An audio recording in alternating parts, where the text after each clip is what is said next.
ಎಲ್ಲರಿಗೂ ನಮಸ್ಕಾರ. ಈ ದಿನ ನನಗೆ ಮರೆಯೋದಕ್ಕೆ ಆಗಲ್ಲ. ನಮ್ಮದೊಂದು ಚಿಕ್ಕ ಬಿಸ್ನೆಸ್ ಇದೆ. ಟೀ ಶಾಪ್ ಅಂತ ಅಂದ್ಕೋಬೇಡಿ, ಕ್ಲಾತ್ ಶೋರೂಮ್ ಇದೆ. ತುಂಬ ಸುಸ್ತಾಗಿ ಮನೆಗೆ ಬಂದಾಗ ಯಾರಾದರೂ ಟೀ ಮಾಡಿಕೊಟ್ರೆ ತುಂಬ ಚೆನ್ನಾಗಿರುತ್ತಲ್ಲ. ನನಗೆ ಆ ಫೀಲ್ ಯಾವಾಗಲೂ ಇರುತ್ತೆ.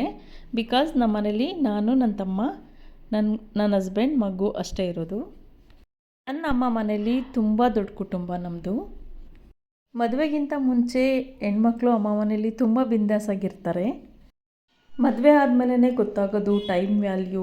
ತುಂಬ ಹಶ್ವಾದಾಗ ಅದ್ರ ವ್ಯಾಲ್ಯೂ ಏನು ಅಂತ ಆವಾಗಲೇ ಗೊತ್ತಾಗೋದು. ಹಾಗಂತ ಗಂಡನ ಮನೇಲಿ ಕಷ್ಟ ಕೊಡ್ತಾರೆ ಅಂತಲ್ಲ. ಸೀರಿಯಸ್ಲಿ ನನಗೆ ಔಟ್ಸೈಡಿಂದ ಮನೆಗೆ ಬಂದರೆ ಅಬ್ಬಾ ಯಾರಾದರೂ ಟೀ ಮಾಡಿಕೊಟ್ರೆ ಸಾಕಪ್ಪ ಅಂತ ಎಷ್ಟು ದಿನ ಫೀಲ್ ಆಗಿದ್ದೀನಿ ಗೊತ್ತಾ. ಅದರಲ್ಲೂ ನಾನು ತುಂಬ ಇಷ್ಟಪಟ್ಟು ಕುಡಿಯೋದು ಟೀ ಅಷ್ಟೇ. ಇವತ್ತು ನನ್ನ ಮನೆಗೆ ಬಂದು ಅನೀಶ್ ನಂಗೆ ತುಂಬ ಸುಸ್ತಾಗ್ತಿದೆ, ಟೀ ಮಾಡಿಕೊಡ್ತೀಯಾ ಅಂತ ಕೇಳಿದೆ. ನಿಜವಾಗ್ಲೂ ನಾನು ಒನ್ ಟೈಮ್ ಅಷ್ಟೇ ಇವನಿಗೆ ಟೀ ಹೆಂಗೆ ಮಾಡೋದು ಅಂತ ತೋರಿಸ್ಕೊಟ್ಟಿದ್ದು. ಆವಾಗೇ ನಾನು ಟ್ರೈ ಮಾಡಿರಲಿಲ್ಲ, ಮಾಡಿಕೊಟ್ಟಿರಲಿಲ್ಲ ನನಗೆ. ನಾನು ಹೇಳಿರೋ ಮೆಸರ್ಮೆಂಟ್ ಕೂಡ ನೆನಪಿಟ್ಕೊಂಡು ತುಂಬ ಚೆನ್ನಾಗಿ ಟೀ ಮಾಡಿದ್ದ. ನನಗಂತೂ ತುಂಬ ಖುಷಿಯಾಗೋಯಿತು.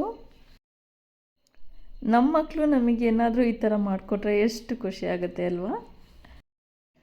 ನಮ್ಮಮ್ಮ ಕೂಡ ಹೇಳ್ತಾಯಿದ್ರು, ನನ್ನ ಮಗಳು ಇವತ್ತು ಈ ಸಾಂಬಾರು ಕಲ್ತಿದ್ದಾರೆ ಅಂತ. ಎಲ್ರಿಗೂ ನಾವೇನಾದರೂ ಒಂದು ಚಿಕ್ಕದಾಗಿ ಕಲ್ತ್ರೂ ಎಲ್ರಿಗೂ ಹೇಳ್ಕೊಂಡು ಬರ್ತಾಯಿದ್ರು.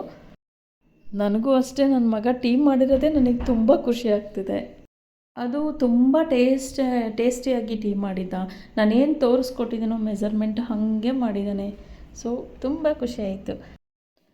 ಲವ್ ಯು ಕಂದ, ಥ್ಯಾಂಕ್ ಯು ಸೋ ಮಚ್. ಈ ವಿಡಿಯೋನ ಫುಲ್ ನೋಡಿ ಅವನು ಎಷ್ಟು ಚಂದ ಟೀ ಮಾಡಿದ್ದಾನೆ ಅಂತ. Thank you for watching.